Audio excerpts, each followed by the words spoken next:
ಇನ್ನು ಜನರ ಸಮಸ್ಯೆ ಕೇಳೋದ್ರಲ್ಲಿ ಸಿದ್ದರಾಮಯ್ಯ ಅವರು ಸದಾ ಮುಂದು ಅನ್ನುವಂತಹ ಸಮಯದಲ್ಲೇ ಇವತ್ತು ಮೈಸೂರಲ್ಲಿ ಅದಕ್ಕೆ ವ್ಯತಿರಿಕ್ತವಾದಂತಹ ಘಟನೆ ನಡೆಯಿತು. ಆದರೆ ಅನೇಕ ವಿಚಾರಗಳ ಬಗ್ಗೆ ಸಿಎಂ ಮಾತನಾಡಿದ್ರು. ಸಿಎಂ ಸಿದ್ದರಾಮಯ್ಯ ಇವತ್ತು ಮೈಸೂರಿಗೆ ಬಂದಿದ್ರು. ಮೈಸೂರಿಗೆ ಬಂದ ಮುಖ್ಯಮಂತ್ರಿನ ನೋಡಿ ಕಷ್ಟ ಹೇಳ್ಕೊಳ್ಳೋಕೆ ಅಂತ ನೂರಾರು ಜನ ಕಾಯ್ತಿದ್ರು. ಆದ್ರೆ ಪೊಲೀಸರು ಅವಕಾಶನೇ ಕೊಡ್ಲಿಲ್ಲ. ಕಾಲ್ ತುಳಿತಾನೂ ಆಗೋಯ್ತು.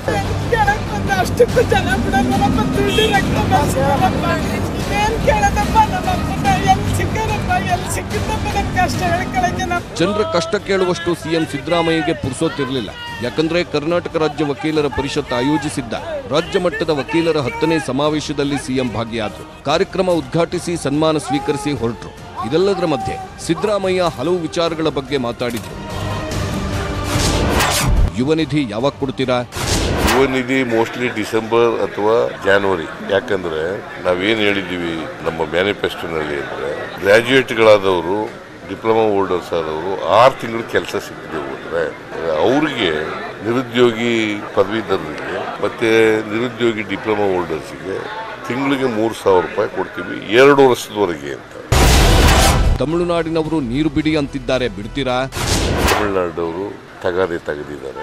ಈಗ ನಮ್ಮ ಪರಿಸ್ಥಿತಿನೂ ನೋಡ್ಕೊಂಡು ಮಾಡಬೇಕಲ್ಲ. ನಮ್ಮಲ್ಲಿ ಬೆಳೆ ಎಲ್ಲ ಪರಿಸ್ಥಿತಿ ಎಲ್ಲ ನೋಡ್ಕೊಂಡು ಮಾಡಬೇಕಲ್ಲ. ಸಂಕಟದ ಪರಿಸ್ಥಿತಿನ ಇಬ್ಬರು ಹಂಚಿಕಬೇಕು ಅಂತ ಇರೋದು.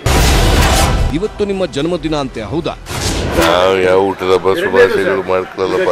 ಯಾಕಂದ್ರೆ ನನ್ನ ರೆಕಾರ್ಡ್ ಪ್ರಕಾರ ನನಗೆ ಹುಟ್ಟಿದ ಹಬ್ಬ 3rd August 1947. 3rd August 1947. ಇದು ಏನಾಯ್ತಂದ್ರೆ ನಮ್ಮ ಅಪ್ಪ ಹೇಳಿದ್ದ ಅಂತ ಈ ಡೇಟು ಚಾಲ್ತಿಗೆ ಆಗ್ಬಿಟ್ಟಿತ್ತು. 2 ದಿನ ಸರಿ ಇಲ್ಲ. ಏಕರೂಪ ನಾಗರಿಕ ಸಂಹಿತೆಗೆ ಬೆಂಬಲಿಸ್ತೀರಾ? ಈಗ ಏಕರೂಪ ನಾಗರಿಕ ಸಂಹಿತೆ ವಿರುದ್ಧ ಕೇರಳ ಒಂದು ವಿಧಾನಸಭೆಯವರು ವಿರುದ್ಧವಾದಂತಹ ನಿರ್ಣಯವನ್ನ ನಾವು ವಿರುದ್ಧವಾಗಿದ್ದೀವಿ. ನಾವು ಯಾರಾಗ್ತಾರೆ ಬಿಜೆಪಿ ರಾಜ್ಯಾಧ್ಯಕ್ಷ? ಅಯ್ಯೋ, ಸಿಟಿ ರವಿ ಹೆಸರು ಹೆಚ್ಚು ಕಮ್ಮಿ ಫೈನಲ್ ಆಗಿದೆಯಲ್ವಾ ಅಂತ ಅಂದ್ಕೊಂಡ್ರ? ಅದು ನಿಜ. ಆದ್ರೆ ಸಿಟಿ ರವಿಗೆ ಕಾಂಪಿಟೇಟರ್ ಆಗಿ ಈಗ ಮತ್ತೆ ಅಶ್ವಥ್ ನಾರಾಯಣ್ ಅವರ ಹೆಸರು ಮುನ್ನೆಲೆಗೆ ಬಂದಿದೆ. ನಾನು ಇದ್ದೀನಿ ಅಂತ ಸಚಿವ ಸೋಮಣ್ಣ ಬೇರೆ ಅರ್ಜಿ ಹಾಕಿದ್ದಾರೆ. ಬಿಜೆಪಿಯಲ್ಲಿ ರಾಜ್ಯಾಧ್ಯಕ್ಷರಾಗಿದ್ರು ನಳಿನ್ ಕುಮಾರ್ ಕಟೀಲ್ ಆಕ್ಟಿವ್ ಆಗಿರೋದು ಅಷ್ಟಕ್ಕಷ್ಟೇ. ಕರಾವಳಿ ಬಿಟ್ಟು ಹೆಚ್ಚು ರಾಜ್ಯ ಪ್ರವಾಸಕ್ಕೆ ಕಟೀಲ್ ಹೋಗ್ತಿಲ್ಲ. ಸಿಟಿ ರವಿ ಅವರನ್ನ ಬಿಜೆಪಿ ರಾಜ್ಯಾಧ್ಯಕ್ಷ ಮಾಡ್ತಾರೆ ಅನ್ನೋದು ಬಹುತೇಕ ಅಂತಿಮ ಹಂತದಲ್ಲಿದ್ರೂ ಫೈನಲ್ ಆಗಿಲ್ಲ. ಇದರ ಮಧ್ಯೆ ಮಾಜಿ ಸಚಿವ ಡಾಕ್ಟರ್ ಅಶ್ವಥ್ ನಾರಾಯಣ್ ಹೆಸರು ಈಗ ಮತ್ತೆ ಮುಂಚೂಣಿಗೆ ಬಂದಿದೆ. ಅಶ್ವಥ್ ನಾರಾಯಣ್ ಪ್ರಬಲ ಒಕ್ಕಲಿಗ ಸಮುದಾಯದ ನಾಯಕ. ಡಿಕೆ ಬ್ರದರ್ಸ್ಗೆ ಟಾಂಗ್ ಕೊಡುವ ಸಾಮರ್ಥ್ಯ ಇರುವ ಮಾಸ್ ಮುಖ. ಡಿಕೆಶಿ ತವರು ಜಿಲ್ಲೆ ರಾಮನಗರದಲ್ಲೂ ತಮ್ಮದೇ ಹವಾ ಇಟ್ಕೊಂಡಿದ್ದಾರೆ. ಕೆಪಿಸಿಸಿ ಅಧ್ಯಕ್ಷನ ಎದುರು ಸಮರ್ಥ ಅಧ್ಯಕ್ಷ ಅನ್ನೋ ಲೆಕ್ಕಾಚಾರ ಶುರುವಾಗಿದ್ದು, ಎಟಿಎಂ ಸರ್ಕಾರ ಕ್ಯಾಂಪೇನ್ ಜವಾಬ್ದಾರಿಯನ್ನು ಅಶ್ವಥ್ ನಾರಾಯಣ್ ವಹಿಸಿಕೊಂಡಿದ್ದಾರೆ. ಇದರ ಮಧ್ಯೆ ಸಂಘ ಪರಿವಾರ ಯಡಿಯೂರಪ್ಪ ಬೆಂಬಲ ಕೂಡ ಸಿಕ್ಕಿದೆ ಅನ್ನೋ ಮಾತುಗಳು ಶುರುವಾಗಿದ್ದು, ಶೀಘ್ರದಲ್ಲೇ ಹೈಕಮಾಂಡ್ ಹೆಸರು ಘೋಷಣೆ ಮಾಡಲಿದೆ ಅಂದ್ರು ಮಾಜಿ ಸಚಿವ ಗೋಪಾಲಯ್ಯ. ಎಲ್ಲ ಗಮನಿಸ್ತಾ ಇದ್ದೇವೆ. ಇನ್ನೊಂದು 8-10 ದಿನದಲ್ಲಿ ವಿರೋಧ ಪಕ್ಷ ನಾಯಕರು, ರಾಜ್ಯ ಅಧ್ಯಕ್ಷರನ್ನು ಏನು ಮಾಡಬೇಕು, ಕೇಂದ್ರದ ವರಿಷ್ಠರು ರಾಜ್ಯದ ನಮ್ಮ ವರಿಷ್ಠರನ್ನ ಕರೆಸಿ ಅದು ಮಾಡ್ತದೆ. ಅದು ನಮ್ಮ ಪಕ್ಷದ ಆಂತರಿಕ ವಿಚಾರ, ನಾವು ಮಾಡ್ತೇವೆ ಅಂತಕ್ಕಂಥದ್ದನ್ನ ಹೇಳ್ತಾ ಅದನ್ನ ಪಕ್ಷದ ವರಿಷ್ಠರು ಯಾರನ್ನ ಮಾಡಬೇಕು ಅಂತಕ್ಕಂಥದ್ದನ್ನ ಅವರು ನಿರ್ಧಾರ ಮಾಡ್ತಾರೆ. ಈ ಮಧ್ಯೆ ಮಾಜಿ ಸಚಿವ ವಿ ಸೋಮಣ್ಣ ಬೇರೆ ಪರೋಕ್ಷವಾಗಿ ರಾಜ್ಯಾಧ್ಯಕ್ಷ ಸ್ಥಾನಕ್ಕಾಗಿ ಬೇಡಿಕೆ ಇಟ್ಟಿದ್ದಾರೆ. ನಾಯಕರ ಮಾತು ಕೇಳಿ ಸೋತು ಹೋದೆ, ನನ್ನ ಪಕ್ಷನಿಷ್ಠೆಗೆ ಬೆಲೆ ಸಿಗುತ್ತೆ ಅನ್ನೋ ವಿಶ್ವಾಸ ಇದೆ ಅನ್ನೋ ಮೂಲಕ ರಾಜ್ಯಾಧ್ಯಕ್ಷರಾಗುವ ಮಹದಾಸೆ ಸೋಮಣ್ಣರದ್ದು. ನಾಯಕರುಗಳ ಮಾತನ್ನ ತುಂಬಾ ಗಂಭೀರವಾಗಿ ತೆಗೆದುಕೊಂಡ್ರೆ ನಮ್ಮವರೇ ನಮ್ಗೆ ಯಾವ ರೀತಿ ತೊಂದರೆ ಕೊಡ್ತಾರೆ ಅನ್ನೋದಕ್ಕೆ ನಾನು ಒಂದು ದೊಡ್ಡ ಉದಾಹರಣೆ. ಅವಕಾಶ ಮತ್ತೊಂದು ಭಗವಂತ ಇದ್ದಾರೆ.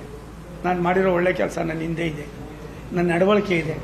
ನಾನು ಅವತ್ತಿನ ಸಂದರ್ಭದಲ್ಲಿ ಅವ್ರು ಹೇಳಿದ ಮಾತು ಕೇಳಲೇಬೇಕಾಗಿತ್ತು ಅನ್ನೋ ದೃಷ್ಟಿ ಅನ್ನೋದಕ್ಕಿಂತ ಹೆಚ್ಚಾಗಿ ಆಯ್ಕೆ ಮಾಡ್ಕೊಂಡಿದ್ದಕ್ಕೆ ನಾನು ಕೂಡ ಅದಕ್ಕೋಸ್ಕರ ನನ್ನ ಕ್ಷೇತ್ರದ ಗೌರ್ನಗರ ಕ್ಷೇತ್ರದ ಜನರಿಗೆ ಪದೇ ಪದೇ ನಾನು ಕ್ಷಮೆ ಯಾಚನೆ ಮಾಡ್ತಾ ಇರ್ತೀನಿ.